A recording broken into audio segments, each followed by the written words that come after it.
Most men are walking through life and they don't realize that it's constant competition. Every single pound they want, someone else wants. Every single girl they want, someone else wants. And they're just sitting there just fucking floundering and wandering through life, unaware of how competitive the world is. And this is my point. If the world is truly that competitive, you do not have time to be depressed because it's a non-competitive mind state. You could be depressed for X, Y, Z, whatever. I'm not depressed. And I want the money you want, and I want the girl you want, and I want the status you want, and the car you want, and the house you want. I'm gonna get it and you're fucking not. I don't give a shit what happens to me in my life. I don't care how bad it is. I don't care if the worst, most heinous things I could possibly imagine happen to me. I know that my sadness, my depression will be temporary because I will never stay a loser. It is against my creed. It's not in my DNA. All of your minds are broken. You can't even focus on anything anymore. You're right. You are constantly distracted to the point where you can't even appreciate the good things in your life. You're distracted. Your minds are broken. You need to rewire your mind and resist the slave programming. If you cannot control your own mind, then you are just a feather in the wind of life, because your own mind is the only thing you can control. You can't control the weather. You can't control people. You can't even control whether your heart stops beating. You might have a heart attack tomorrow. You can't control anything besides what you think. If you cannot control your own mind, then you go through life with zero control, zero influence. You can't control anything. You're just a feather in the wind, waiting for life to blow you from happy place to sad place to happy place to sad place, completely hoping on the gods to be fortunate to you, because if any genuine discomfort comes your way, you're fucked. It's so easy to win if you can control your own mind. There's nothing that God hates more than sloth and laziness. If God were to create a man and that man were to sit around and do fuck all, God will frown upon you. It's why you're never lucky. If you're listening to this and you think I'm never lucky, I'll tell you why, because God dislikes you because you're fucking lazy. Start to work. Start to show God the beauty of his own creations. You'll be amazed how lucky you'll become. God is unhappy with these people. And inside their hearts, they're unhappy. We talk about depression, anxiety, all those things you mentioned earlier on this podcast. You'll loathe your own weakness. You'll loathe your own laziness. This is what all of these things are. I don't feel depression. How can I feel depression when I'm the most powerful version of me that I could ever fucking be? People who go, yes, I'm wasting my potential. Those are the ones who have potential. The ones who stand up and go, I am wasting my potential. I could be anything and I am not that yet. They have a chance. This is your prerogative as a man. Well, you need to be instilled with a sense of duty to your bloodline. You must want it. You need to want it deep inside your soul. I can't die as anything less than emperor. As a man, if you don't make yourself valuable, you have no value. You have to get up and do it. Just like a video game, you start with fucking zero. You have to decide if you want to complete it. You have to upgrade your character. So I find it amazing that men are going to play video games and fuck about and waste their time instead of upgrading their character. Everyone knows what to do. You know what you have to do. Right? If you had to become the most dangerous, intelligent, respectable man on the planet, you know you're supposed to go to the gym. You know you're supposed to train, learn how to fight. You know all these things. You don't do them. That's your decision. It's your prerogative. I didn't make that choice. I made the choice to do it all. I decided all. And every single man watching this can do the exact same thing. Which is why I have very little pity when I do these streams and people think I'm arrogant or I'm rude to people. But if you've made a fucking decision to be less than you should be, then I believe you should be mocked for that. And me as a man, when I put myself through hell, when I have had such exacting, such stringent standards for myself, why would I then have less exacting, stringent standards on the people I meet? Why would I put myself through hell to be me and then meet someone who didn't put themselves through hell and then treat them like my equal? No, fuck you. And I suffered when you didn't. So you're not my equal because you decided not to suffer. You have enjoyed comfort when I haven't, and that's fine, but don't expect me to look at you as my equal because you're not, because I put myself through hell. I put myself through hell because I decided to throw comfort away. For 10 years of my life, I was never comfortable. My basic premise is that I refuse to believe in things that take power away from me. The idea, I believe, that if you feel depressed, something is depressing you, and you should try your best to fix it. You should take control of your life and do your best to fix it. Let's say your girl leaves you and you start to feel depressed, but you believe in the idea of depression. You're now going to start diagnosing yourself as clinically depressed, self-hypnosing yourself into hypnotizing yourself into being clinically depressed. And it's amazing how you can speak things into existence. I cannot become depressed because I don't believe in it. Let's pretend I'm completely wrong, right? The best option, the best thing to do is still to get up, be an adult, control your emotions, be stoic, and do the things you're supposed to do day after day. Laying in bed and doing nothing is never going to be the best option. The best option is still to go to the gym, to work hard, to run your business, to be successful.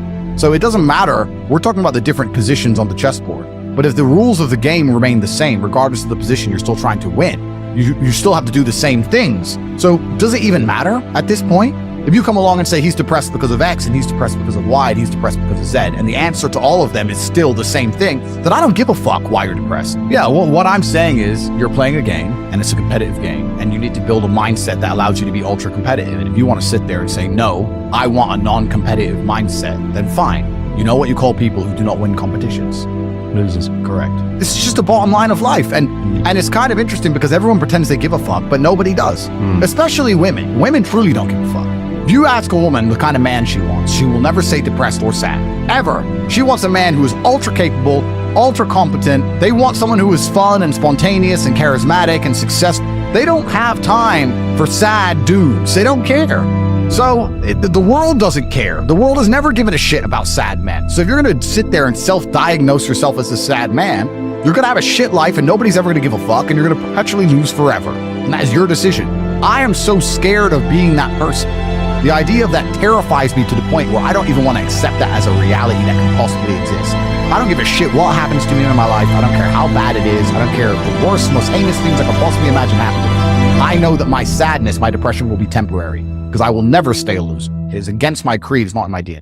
They try and convince you, don't worry if you're being a loser because people feel sorry for you and you'll get attention for it and you'll be okay in the end. And it's all this temporary fixes of dopamine by saying, I'm sad. Don't worry, bro, you'll be okay. But it's bullshit. They don't care long term. The world doesn't care. Nobody really cares. Chicks don't care. Business doesn't care. You are going to fail. You can have anything you want on the planet. There's not a girl I look at that I want that I can't have. Not one. That's my reality. There's not a car I can't have. There's not a house I can't buy. If I want to go to a yacht, if I want to go to Antarctica, there's nothing I can't have.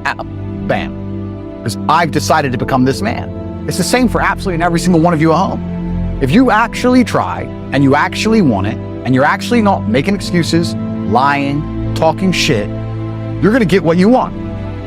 So when I see people who don't have what they want, I consider them losers. And this may be elitist, I understand that. But if I put myself through endless pain to end up where I am, it's very hard for me to have sympathy on the man who's afraid of pain. You're avoiding pain. I've been through endless. I now have everything I've ever desired. You have none of the things you desire. Am I supposed to feel sorry for you? Because you took the easy way out? Am I supposed to look at you and go, oh, poor dude? No, you were a fucking coward. You didn't go through the shit I went. You didn't put it on the line. So you deserve your substandard reality. That's what you deserve. You're a fucking loser. Because if you actually wanted it and you actually tried, you'd have it.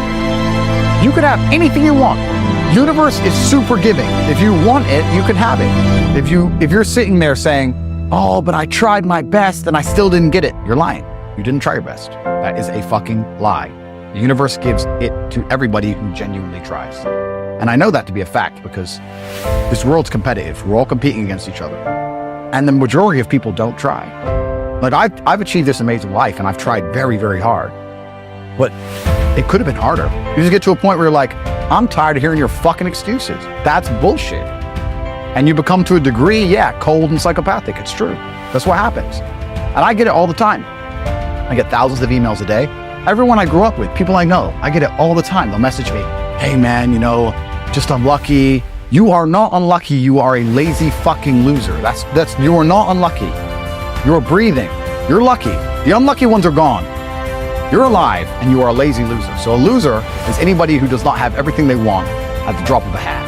That's who I call a loser. When I was broke, I couldn't sleep. I don't know how there's broke people out here sleeping just fine at night.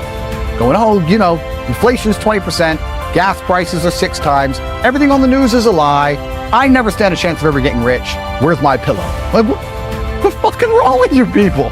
I'd go to bed at night as a teenager and think, I looked it up on the internet. It was a Honda Civic Type R. I wanted one. It was like 38,000 pounds. I had no money, less than 50 pounds on my bank account. Couldn't afford it. Then I looked up how much a Ferrari cost, 210,000 pounds.